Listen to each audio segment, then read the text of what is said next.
오늘 우리에게 주시는 하나님 말씀을 봉독합니다. 신명기 6장, 구약성경 신명기 6장 1절에서 3절입니다. 구약성경 271쪽입니다. 자, 봉독하겠습니다. 이는 곧 너희 하나님 여호와께서 너희에게 가르치라고 명하신 명령과 규례와 법도라. 너희가 건너가서 차지할 땅에서 행할 것이니 곧 너와 내 아들과 내 자손들이 평생에 내 하나님 여호와를 경외하며 내가 너에게 명한 그 모든 규례와 명령을 지키게 하기 위한 것이며 또 내 나를 장구하게 하기 위한 것이라. 이스라엘아 듣고 삼가 그것을 행하라. 그리하면 내가 복을 받고 내 조상들의 하나님 여호와께서 내게 허락하신 같이 젖과 꿀이 흐르는 땅에서 내가 크게 번성하리라. 아멘. 우리 옆에 분들 감사 나누죠? 명절 잘 보내셨지요? 주의 이름으로 축복합니다. 명절 연휴 기간 중에도 하나님께 예배드리러 오신 성도님들에게 하나님께서 큰 복을 내려주실 줄로 믿습니다. 어떤 분이 그런 얘기를 해요. 내가 예수 안 믿었으면 해외로 갔을 텐데 주일날이 껴있어서 못 간다라는 말씀을 하는 걸 보고 하나님 복 주세요 옆에서 그랬어요. 하나님을 섬기는 게 우선 삼기 때문에 해외에 대한 유혹도 이기고 주님께 예배드리는 즐거움을 갖고 있는 성도님들을 하나님께서 품 안에 품어주시고 위로해 주실 줄로 믿습니다. 지난 주에는 성경 보면 마태복음 11장 12절 말씀을 통해서 침노와 천국이라는 제목으로 말씀을 선포했죠. 예수님께서 말씀하시는 침노는 하나님의 나라인 천국을 침노할 만큼의 열심을 갖고 몸부림치는 것을 의미합니다. 한마디로 침노는 간절히 사모하는 자라는 의미가 되는 거죠. 그래서 이렇게 침노하는 사람이 하나님의 나라를 소유하게 된다는 것입니다. 우리가 그 일들 속에서 기억한 것이 첫째는 하나님의 나라가 확장되었다. 이스라엘 민족만이 아니라 이방인들에게도 복음이 전파되었고 우리에게까지도 전파되고 우리를 통해서 또한 다른 가족과 이웃에게 복음이 확장되는 것을 말씀하신다고 말씀드렸고요. 두 번째는 침노하는 자에게 하나님의 은혜와 능력이 임한다는 사실입니다. 하나님 나라의 역사를 경험하게 되니까요. 세 번째는 침노하는 자는 복음을 전하는 사람이라는 사실입니다. 명절 때 많은 복음을 전하는 기회가 되었기를 바랍니다. 하나님의 나라를 체험하고 그 은혜를 누리는 귀한 성도님들이 다 되시기를 바랍니다. 오늘 본문 말씀은 신명기 5장에서 10계명을 선포한 이후 하나님께서 이스라엘 백성을 당부하시는 말씀입니다. 10계명은 너희 하나님 여호와께서 너에게 가르치라고 명령하신 명령과 규례와 법도라는 것입니다. 이 율법의 계명을 이스라엘 백성이 차지할 가나안 땅에 들어가기 전에도 들어가서도 열심히 행하며 하나님의 나라를 세우라는 것입니다. 그러면 첫째는 너와 내 아들과 내 자손들이 평생에 하나님 여호와를 경외하며 지키는 내 나를 장구하게 지켜주신다. 하나님의 경외함을 지키며 내 나를 장구하게 지켜주신다는 하나님의 약속. 둘째는 먼저 자신이 복받고 젖과 꿀이 흐르는 땅에서 크게 번성하게 하신다는 약속이에요. 어떻게 하면요? 자녀들에게 이것을 잘 가르쳐 전하면 이거죠. 전하면. 이런 약속이 우리 사랑하는 성도님들에게도 이루어지기를 바랍니다. 정말 우리가 이런 믿음의 삶을 살아가면 하나님의 나라의 역사가 우리 삶에 이루어지게 되는 거죠. 가나안 땅에 들어가 나라를 정복하는 것도 문제려니와 그 속에서 오랜 세월 동안 누리는 것도 중요하고 그 속에서 또한 번성하는 것도 중요하겠죠. 이런 역사, 하나님의 나라가 임한 다음의 역사라는 사실이죠. 오늘 본문 이 6장에서의 말씀은 이스라엘 백성의 쉐마 교육에 대해서 말씀을 하셔요. 쉐마라는 말씀을 들어본 적이 있을 겁니다. 그 말은 히브리어로 들으라, 경청하라 라는 뜻입니다. 쉐마. 그래서 4절에 보면은 그렇게 말씀하죠. 이스라엘아 들으라. 말 그대로 쉐마 이겁니다. 자, 듣고 경청한 사람은 어떻게 할까요? 이 율법의 말씀을 부지런히 자녀들에게 가르치라는 하나님의 뜻이 담겨져 있습니다. 그런데 이 쉐마에는 단순히 가르치는 의미보다 더 깊은 의미가 있어요. 야, 교회 나가! 안 나가면 안 돼! 이 정도의 수준이 아니라는 거죠. 그래서 오늘 여기서 말씀하시는 것을 우리 4절, 5절에서 보면 우리 하나님 여호와는 오직 유일한 여호와시니 마음을 다하고 성품을 다하고 힘을 다하여 여호와를 사랑하라 이거예요. 사랑하라. 이 쉐마의 일들은 단순히 말이 아닌 여호와를 사랑하는데 온 마음, 성품, 힘을 다하여 사랑하는 그 일들 속에 담겨져 있다는 겁니다. 그게 목적이라는 것이 쉐마의 목적. 그래서 여호와를 경외하라는 신앙은 이스라엘 민족이 가져야 될 신앙이면서 또한 오늘날 우리가 본받고 지니고 간직해야 될 신앙이라는 거죠. 하나님을 경외하는 신앙의 모습은 하나님의 율법을 지키는 것으로 나타나게 되는데요. 또한 자녀들에게 전하기 위해서 하나님의 말씀을 율법대로만 글자대로만 지키는 게 아니라 하나님을 정말 지극히 사랑하는 마음에서 우러나오고 그 우러나온 사랑을 자녀들에게 보여주고 알려주게 되는 겁니다. 그래야 후손 대대로 하나님을 사랑하게 되고 하나님의 복을 받게 되기 때문입니다. 어떤 분이 그런 얘기를 해요. 속상하대요. 그래서 뭔가 이렇게 얘기 들어봤더니 자녀가 어느 날 와가지고 용돈을 줬대, 명절이라고. 그런데 아내가 그걸 한사코 거부했대요. 아이, 너희들 사람들이 힘든데 너희들 써야지, 나는 됐다 그랬대요.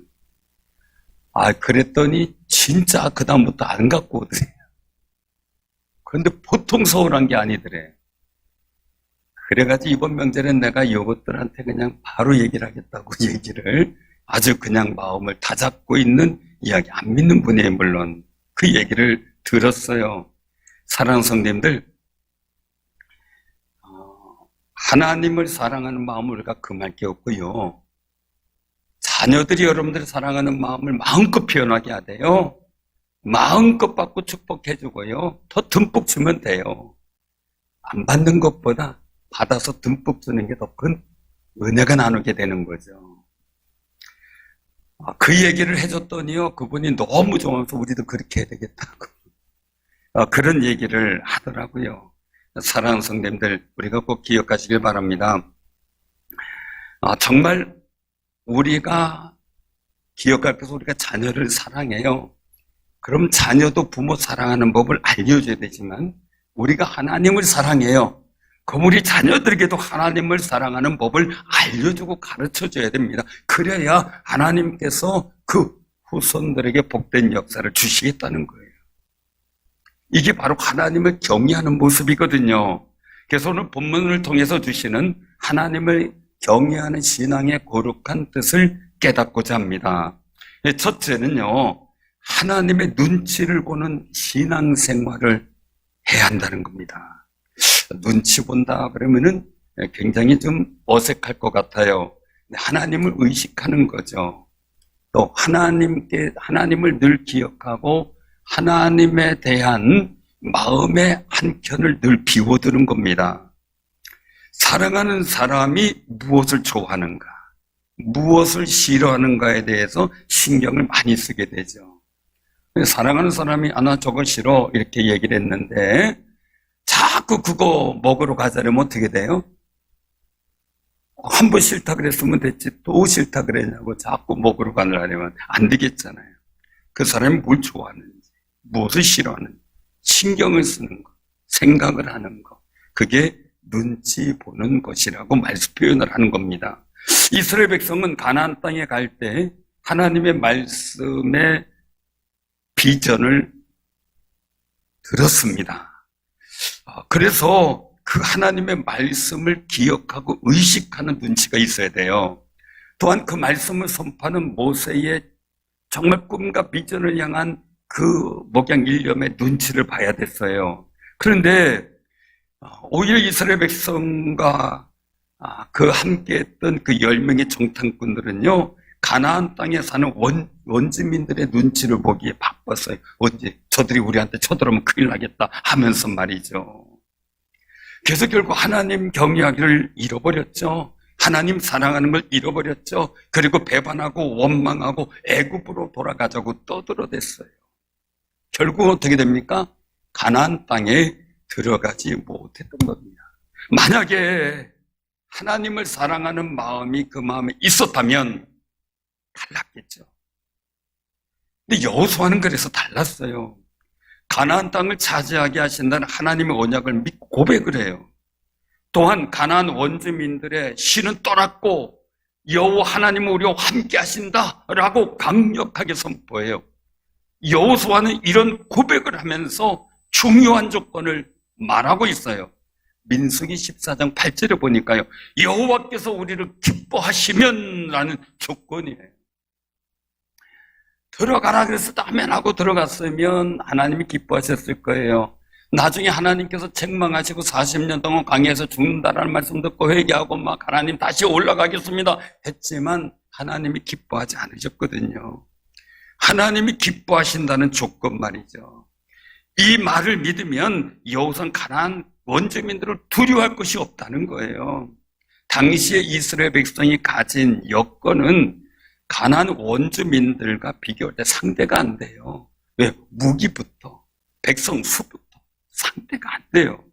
그래도 여호와 하나님이 우리를 기뻐하시면 어려운 여건이어도 가나안 땅을 정복할 수 있다는 겁니다. 왜요? 하나님이 함께 하시기 때문이죠. 하나님을 사랑하고 하나님을 경외하는 마음으로 충만하기 때문에 하나님 우리를 기뻐하시면 된다는 거예요.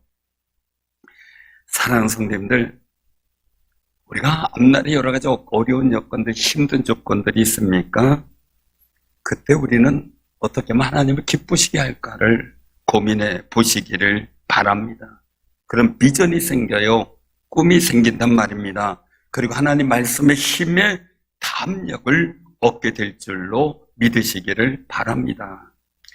여호수아는요, 하나님의 눈치를 살피는 하나님을 경외하는 믿음을 가진 사람이었어요. 다른 10명의 정탐꾼들의 말을 들은 이스라엘 백성은 환경과 10명의 정탐꾼들과 원주민들의 눈치를 보다가 그 눈치만 살피다가 하나님의 진노를 사게 만들었어요. 결국 가나안 땅에 들어가지 못했죠. 40년 동안 광야에서 유리하다가 인생 끝나고 말았던 겁니다. 안식할 거룩한 땅에 들어가지 못하고 말이죠. 세상 눈치를 보면서 말하고 살아가다가 여호와를 경외하는 마음, 하나님을 사랑하는 마음을 잃어버려서 당한 수치였습니다. 여호와 하나님의 눈치를 살피며 살았던 여호수아는 결국 가나안 땅을 정복하는 리더, 즉 지도자가 되게 됐지요. 마가복음 7장 6절에서 8절에 보면요, 예수님 말씀이 나오는데요. 이사야가 너희 외식하는 자에 대하여 잘 예언하였도다. 이 백성이 입술로는 나를 공경하되 마음은 내게서 멀도다. 사람의 계명으로 교훈을 삼아 가르치니 나를 헛되이 경배하는도다라고 책망을 하셔요. 왜 신앙이 이렇게 무너지는 일이 생겼을까 하는 거죠. 예수님의 판단은요, 그렇게 말씀하셔요. 너희가 하나님의 계명은 버리고 사람의 전통을 지키느니라. 하나님의 10계명도 잘 못 지키면서 장로의 유전 600가지가 넘는 그것을 지키려고 애를 쓰는 거예요. 그러면서 하나님의 계명은 버렸던 거죠.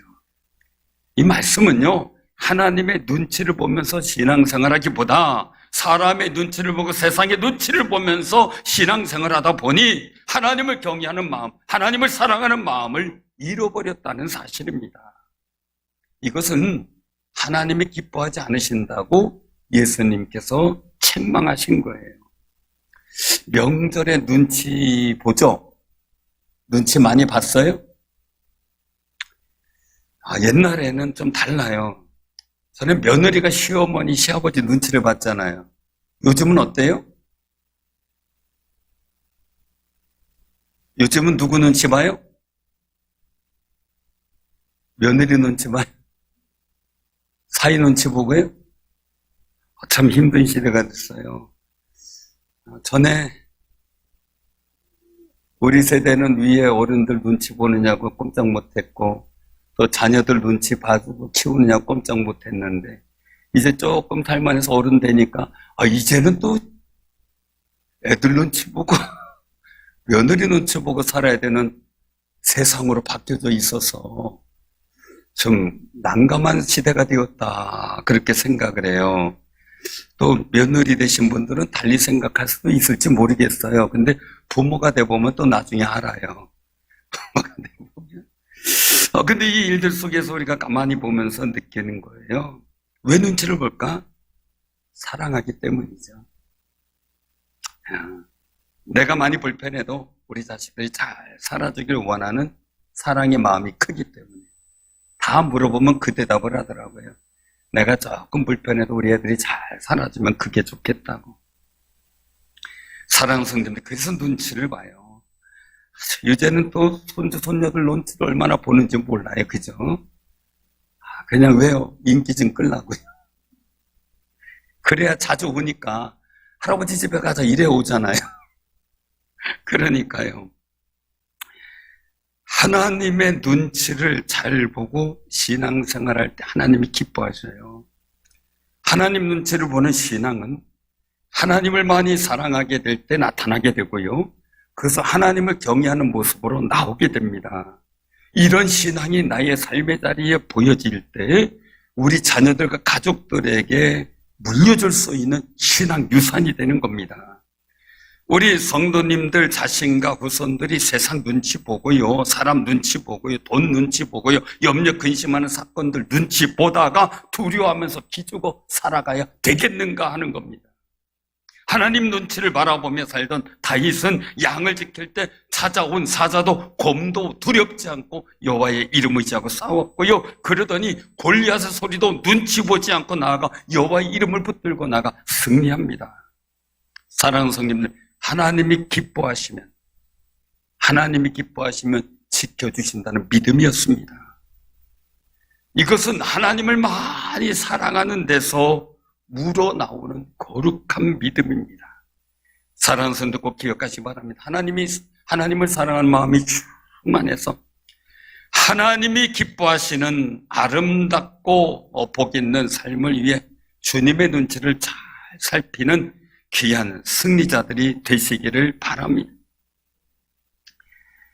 오늘 나는 나의 삶의 자리에서 하나님께서 어떤 것을 기뻐하실지 주님의 눈치를 한번 보시며 여러분들 가정과 산업을 위해서, 가족을 위해서 한번 기도해 보시기를 바랍니다.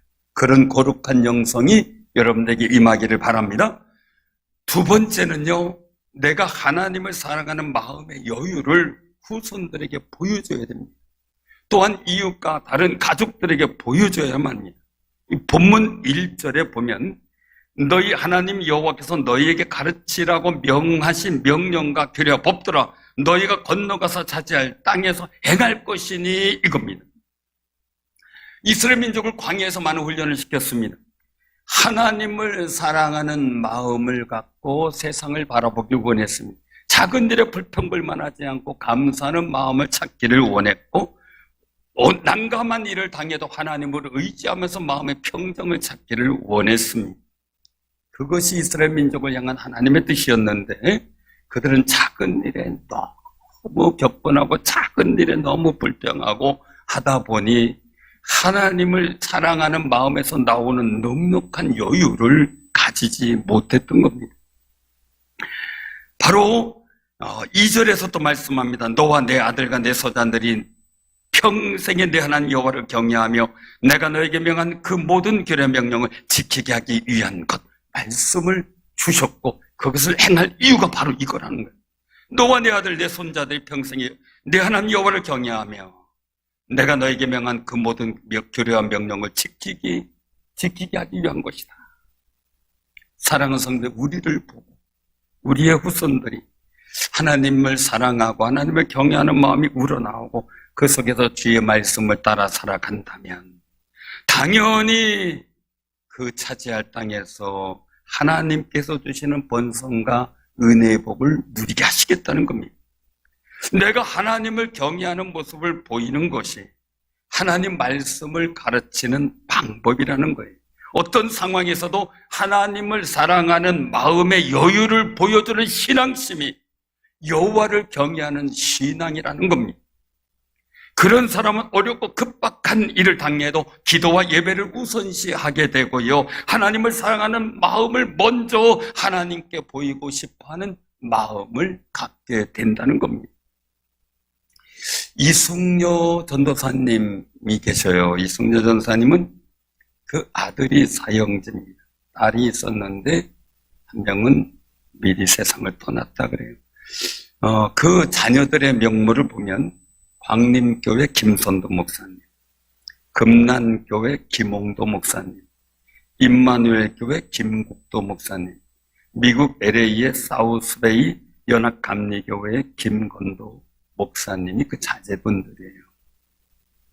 감리교회에서는 정말 훌륭하고 귀한 어른 목사님으로 인정받고 있죠. 그런데 이 이숙녀 전사님은요, 1908년 평북 선천에서 3남매 중 막내딸로 태어났는데 우연히 13살 때 교회에 나가게 되었는데 그날 요한복음 14장 14절 말씀인 내 이름으로 무엇이든지 구하면 내가 다 시행하리라 라는 이 말씀이 심령에 화살처럼 꽉 꽂혀버린 거예요. 그리고 그 말씀 부여잡고 살다가 기도를 들으시는 하나님을 체험하고 거듭나게 되었다는 겁니다. 결혼 후 남편의 핍박을 받으며 신앙생활을 하게 되었고요. 독립운동하러 다니는 남편 때문에 가사는 다 탕진했고 남편 위에 기도하며 대열매긴 자식들만큼은 하나님의 사람으로 키우기로 작심을 합니다. 아침밥은 걸러도 예배는 절대적으로 드리는 자세를 아이들에게 가르쳤다고 합니다. 100마디의 말보다 한 번의 믿음의 본을 보이며 어떤 상황에서도 불의와 타협하지 않고 오직 하나님의 말씀과 법대로 살아가는 방법을 아이들에게 가르쳤다는 거예요. 큰아들 선도가 인민군으로 끌려가서 생사를 알지 못할 때도, 둘째 딸이 뇌염으로 고통당하다가 하늘나라에 먼저 갔을 때도, 그리고 자신이 급성으로 열나는 병인 발진 티푸스에 걸려 사경을 헤맬 때도 모든 것을 하나님께 맡기고 오직 눈물로 하나님께 기도하는 삶을 사는 모습을 보였습니다. 6.25 사변 때는 삭바느질로 돈을 벌었지만 7 식구가 끼니를 때울 수가 없었고 건너뛸 때가 많았다는 거죠. 당시 13살이었던 김홍도는 목판을 만들어 목에 걸고 역전해서 실 바늘 초콜릿 도너츠를 팔렸고, 김국도는 논에서 개구리를 잡아오거나 시장에서 생선 대가리를 얻어오면 온 가족이 그것을 삶아 먹는 것으로 한 끼를 때웠답니다. 이런 어려운 상황에서도 주일 성수와 온전한 11조만이 하나님께 복을 받는 것임을 자녀들에게 끊임없이 보여주며 가르쳤다는 겁니다.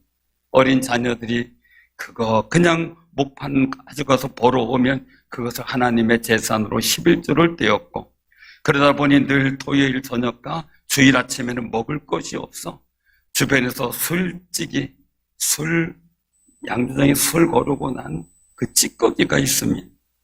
이것은 사실 그 당시 돼지먹이나 이런 것으로 주었는데 이것을 얻어다가 물에 타서 온 식구가 먹었습니다. 그래서 자녀가 주일 아침에 교회 가서 술에 취해 예배 중에 쓰러지는 일도 생겼고, 건도와 국도는 아동부 예배 시간에 입을 열면 술 냄새가 나니까 찬송도 부르지 못할 정도였다고 합니다. 이런 자식들을 바라보며 전사님은 오열하며 기도하는 아픔 속에 하나님, 자식 여섯을 굶기고 말씀대로 11조 바칩니다. 저 자식들의 장래를 책임져 주십시오 하며 눈물로 하나님께 간구했다는 겁니다. 하나님을 사랑하는 마음으로 말씀대로 사는 하나님을 경외하는 방법만이 자식들을 살리는 길임을 믿고 인간적인 육정을 부인하고 오직 하나님께 순종하는 일에 최선을 다했다는 겁니다. 오직 하나님을 사랑하는 마음의 여유에서 나오는 경외심으로 눈물로 기도하는 마음이었기 때문에 그것에 자녀들이 감동을 받을 수밖에 없었다고 고백을 합니다. 그런 은혜로 사형자가 목회를 하게 되고 한국의 대표적인 교회를 세우는 원동력이 되었다고 이 사형제는 이구동성으로 고백을 합니다. 사랑하는 성도님들, 우리는 사실 보면서 우리는 얼마나도 하나님을 사랑하는 마음의 여유를 갖고 우리 자녀들에게 하나님을 경외하는 모습을 보일 수 있도록 기도해야 되겠습니까? 정말 우리가 이런 마음이 소유되도록 기도하는 아름다운 삶이 되시기를 바랍니다. 마태복음 22장 34절에서 40절에 보면 한 율법사가 예수님께 와서 질문합니다. 시험하는 질문이었습니다. 어느 계명이 큽니까? 라는 제목입니다. 이때 예수님께서 말씀합니다. 내 마음을 다하고 목숨을 다하고 뜻을 다하여 주 너의 하나님을 사랑하라 하셨으니 이게 크고 첫째 되는 계명이요 둘째는 내 이웃을 내 자신같이 사랑하라 라고 답하십니다. 이 두 계명이 온 율법과 선자의 강령이다 라고 선언하시죠.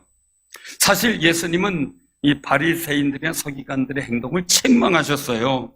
계명을 지킨다고 하면서 하나님을 사랑하는 마음의 여유를 잃어버렸거든요. 잃어버렸어요. 여호와를 경외하는 마음도 잃어버렸기에 인본적인 신앙 가운데 빠져버렸어요. 생활을 하다 보면 실수를 할 수가 있어요. 가족들이 실수를 하다 보면 짜증이 나고 다툼이 생기기도 해요. 어떤 경우에 다른 사람의 실수를 보면서 웃기도 하고 오히려 가족이 화기애애할 때가 있습니다. 코로나 이후에 달라진 행태를 보게 되면 말들을 자꾸 실수한다는 겁니다. 말을 자꾸 실수하고 하니까 아니 지금 뭐가 좋으라 그랬어? 분명히 몇 번 물어봐도 똑같은 얘기하는데 엉뚱한 걸 얘기를 하고 있는데도 불구하고 왜 그거 갖고 오느냐고 또 큰소리 치면서 서로의 갈등이 있는데 사랑의 마음의 여유가 있으면은요 웃게 되죠. 우리가 너무 세상에 각박하다 보니까 사랑의 마음의 여유를 잃어버리고 살아요. 사랑하는 성도님들, 사랑의 마음의 여유가 없으면 짜증이 납니다. 부담스럽습니다. 정말 사랑의 마음의 여유가 있으면 웃게 됩니다. 위로해주게 되고 격려해주게 됩니다. 자녀가 돈을 필요로 할 때 사랑의 마음의 여유가 있으면요 어떻게든 만들어주려고 노력합니다. 그런데 사랑의 여유의 사랑이 주는 여유의 마음이 없으면요 부담스럽고 자식이 아니라 왼수라고 생각하게 됩니다. 사랑이 메마르게 될 경우 나타나는 현상이죠. 아이를 사랑하는 마음으로 키우는 엄마의 마음은 아이의 행동이 그냥 귀엽습니다. 왜요? 사랑이 주는 마음의 여유가 있기 때문이죠. 힘들어도 즐겁게 합니다. 사랑이 주는 마음의 여유가 없으면 다 믿고 귀찮아 보입니다. 입양하면 아파트 당첨에 도움이 되니까 입양했다가 입양 다 받고 나니까 이 애기 때문에 귀찮으니까 때리고 굶겨서 죽인 사건도 있지 않습니까? 그 귀엽고 사랑하는 아이를 보면서 그래도 우리 아이들, 자녀들 꼭 기억해요. 그런 와정 속에 그래도 여러분들 사랑하는 부모가 있고 아끼는 부모가 있고 웃으면서 바라보는 부모가 있기 때문에 얼마나 감사한 일인지 모릅니다.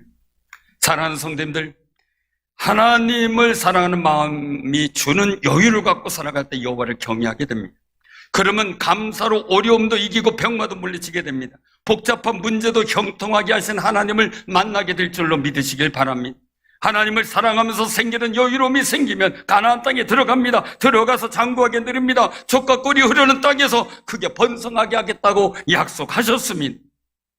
하나님을 사랑하는 마음에서 생기는 여유로운 마음의 영성은 산업과 직장이 생겨나게 되고 그 들어가서 어떤 오래도록 산업과 직장이 주는 유익을 얻게 되고 또한 산업과 직장 속에서 번성하고 승진하게 되는 역사를 경험하게 됩니다.